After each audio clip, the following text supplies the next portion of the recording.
do with awareness.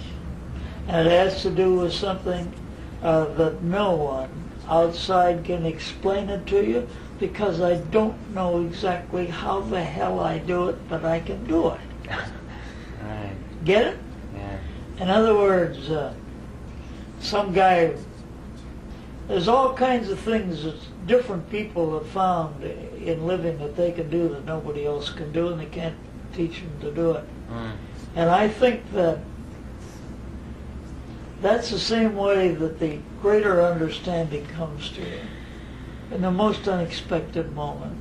You're not trying for it. You're not meditating on a blank wall as the Sufis do, or someone hasn't hit you. You don't know what event in life may bring it to you. But if your aspiration is right and your heart is right, it'll happen. In India, those that can do it, it's called spurana. Spurana. And guy who was corresponding with in India wrote back to me, and he said, well, Ramana Maharshi used to say if you can do that, you can be in that space anytime you want to do it. So I suppose I could go down the street, but if I did go down the street breathing that way, I would feel as if I was walking a couple of feet off the ground. You know? Because it gives you a joy and an ecstasy inside that isn't associated with anything. So, in other words, what one would normally say to someone in part, it's nothing.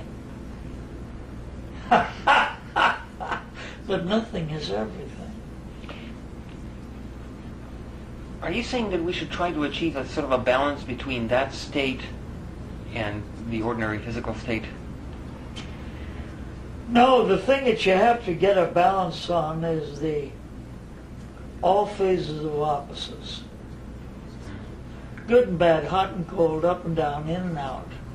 And realize they're but relative parts of a oneness. And the point is to be at equilibrium, so you're balanced.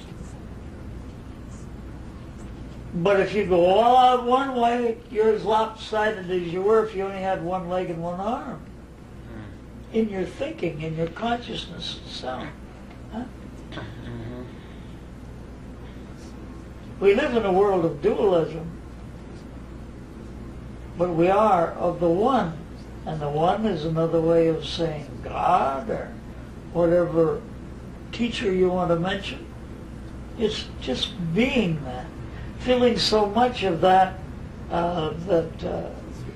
in my case, what Joe Miller thinks don't mean a damn thing. But you just feel, it comes out in a feeling and a thought all at once, because your higher consciousness is here in your heart. And you do things with spontaneity.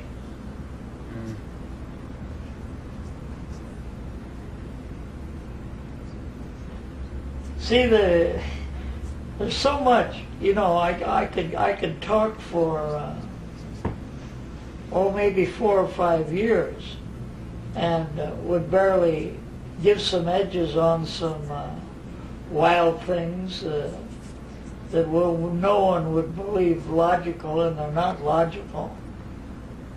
But it's mysticism. And mysticism is not a weak thing. It's a strong thing. How much longer has that got to run normally? Would it run long enough to read a couple pages? Oh yeah. Oh yeah. I'll read you a synthesis of mysticism. Oh, wonderful. Here? On top, just this one. Oh, this one?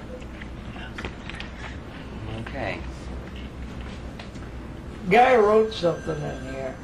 He's since passed away. Uh-huh.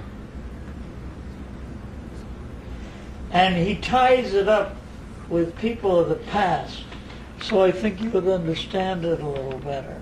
Omar Khayyam writes, into this universe, and why, not knowing, nor whence, like water, willy-nilly, flowing, and out of it as wind along the waste.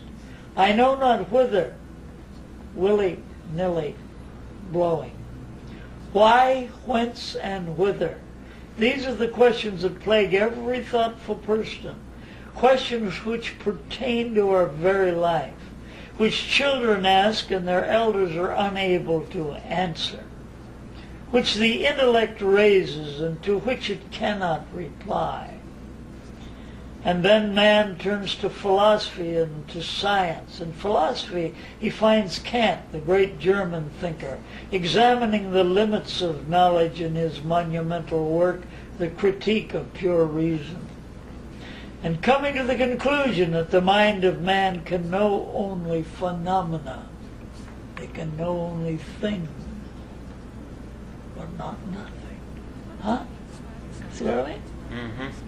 And that mental categories serve as nets in which to catch them. The mind cannot know noumena, or the nothingness. It cannot know the self or the cosmos. It cannot know God. These can be known, says Kant, only in the religious and moral consciousness. That was Kant's remark. And so far as science is concerned, Sir Arthur Eddington, in The Nature of the Physical World, says that it has reached a stage where it is compelled to think that the stuff of the world is consciousness, and that it is unable by its own methods to tell us what consciousness is. There comes a time when both philosophy and science fall back crying, I do not know. And the hour of man's despair is the hour of God. So man turns to faith. And in Indian this is called Strada. Strada is a word of central importance in the yoga of Buddhism, Hinduism, Jainism, and in its English equivalents, the faith of Christianity. It is made up of two words, strad and daha. Daha is clear enough, it means to play.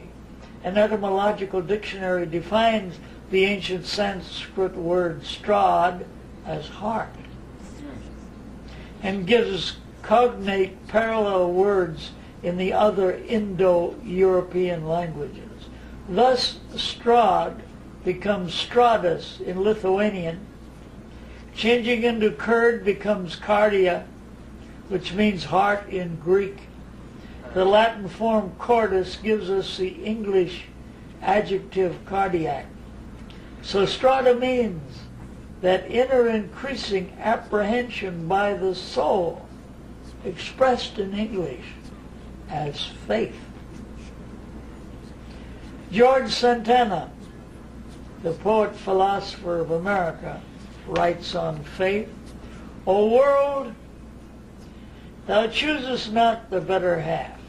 It is not wisdom to be only wise, and on the inward vision close the eyes, but it is wisdom to believe the heart. Columbus found a world and had no chart, save one fate that deciphered in the skies.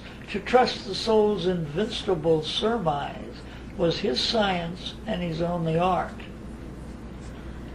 Our knowledge is a torch of smoky pine that lights the pathway but one step ahead, and across a void of mystery and dread. But then the tender light of faith to shine, by which alone the mortal heart is led unto the thinking of the thought divine. Nice piece by him, huh? Mysticism is not cloying sentimentality. It arises from the nostalgia of the spirit, the homesickness of the soul. It's not mere poetry or romantic art. Art it is, but it is the art of conscious union with the Absolute. It's neither a dogma nor an opinion. It's not a philosophy, much less the pursuit of occult knowledge. It is a movement of the heart, the innermost sanctuary of our personal feelings, which surrenders itself to reality. It is the focal energy of all our life. The mystic is one who has reached a turning